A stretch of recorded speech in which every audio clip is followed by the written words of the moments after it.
Hi, Flower. Hi, My name's Lou. Paul, as you've already met me. What we're doing today is we're kind of giving questions, asking people what they think, if whether they'll go to heaven or not. Do you believe you're a good person? I do believe I'm a good person, yes. And do you believe that you'll go to heaven when you die? Um, Not necessarily to heaven or towards like we all have wings and Yeah. we live happily ever after, but maybe in a sense in a better place than this, In a maybe. better place than this. Okay. Well, what I'm going to do is I'm going to ask you a couple questions, kind of let you know, whether, kind of give you assurance whether you'll go to heaven or not. You know, because a lot of people are uncertain. They think they're good people, but they really don't know. And this kind of gives you a test of how we can go to heaven or not. Okay. And my first question is have you ever? I'm using the Ten Commandments as a way to kind of awareness. Okay. So have you ever lied before? Yes. Yeah, me too. I'm guilty of it. I do it. I've done it a lot. So, have you ever committed adultery with your eyes? Kind of looked at someone and said, "Well, you know, kind of be, you know, looked at that." I'm guilty of it too. It's, the Lord says, Jesus said, He goes, if you even look at a woman with your eyes with lust, you've already committed adultery in your heart. Okay. Have you ever used God's name as like a four-letter word? Yes. I Yeah, have. me too. That's blasphemy. You know, I know. If I was God, I wouldn't want people using me like a cuss word. You know, that's kind of a bad thing. Have you ever stolen? Yes. Yeah, me too. I'm guilty. I'm guilty of. So we're both guilty of all Yes. four.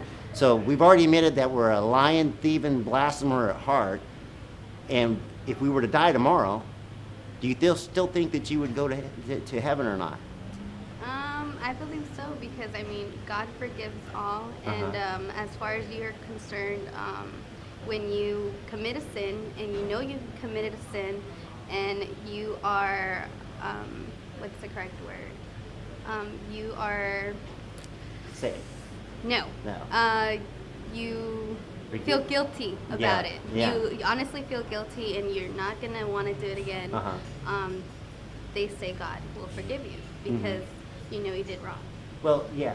But say, for instance, if you were to rob a bank, okay, and someone got killed in it, and you didn't get caught at that time, but later on down the road, you got caught, and you went in front of the judge.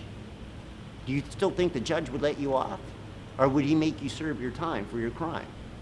I think they will make you serve your crime, but I believe everything you do, you will pay for it. Well, yeah, Whether here or after. Exactly, Or, and you're right. We will, because there will be a day of judgment. Of course, the Bible tells us there will be a day of judgment. But if you were to get caught by the judge wouldn't say, "That's okay, don't do it again." And God is not only, He's also a loving God, and He's also a just God, because He couldn't be a just God if our Father said to you, "Hey, well, you're not going to get punished for crashing the car and going out and drinking in it.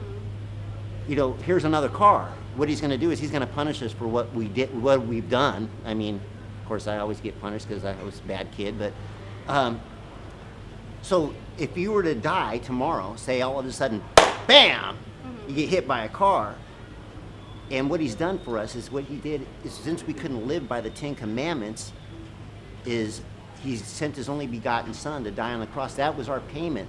So if we were sitting in front of the judge and the judge said, "Well," Christ walks in and says, "You're paid in full, your sin is gone, and now you're accepted in the kingdom of heaven." Okay, so if we were to live like that and get hit by a car and die, the Lord says to be absent from the body is to be present with the Lord. And a lot of people, we want to put God in a box and say, "Yeah, well, I'm a good person," but we don't really acknowledge Him or read the Bible or go about our faith, and we kind of deny Him in our lives, and we don't put Him first in our lives. And a lot of people are like that. I mean, I was like that all the time. I always believed in God, but I never actually accepted Him in my heart. And what we're doing today is finding whether people are willing to accept Christ in their heart, change their lives, turn around and get a good church, and you know, get someone saved for the day. And that's why we're doing this video, to kind of help people out, you know, just to let them know that the awareness of their sin in their life. And what we're asking people to do today is to accept Christ in their life, but knowing that you'll die. If today, say you walked out today, it happens all the time to people. You're going through an intersection, some drunk comes through, and bam, you're dead. It'd be like somebody turning around the corner and somebody putting a gun up your head, and it's too late to accept Christ. And what we're asking today, if you'd like to say a simple prayer with us and accept Christ in your life, and we'll give you a Bible and let you go to church, and we'll thank you for your interview. Would you like to do that? Yeah. Okay, cool. I'm just going to say a little prayer with you, okay? Okay. All right. Just repeat after me. Father, I know I'm a sinner, Father, I know I'm a sinner, and I ask for forgiveness in my heart of my sins. and I ask forgiveness in my heart for my sins. And I ask that your Son, Jesus Christ, to come into my life And I ask your Son, Jesus Christ, to come into my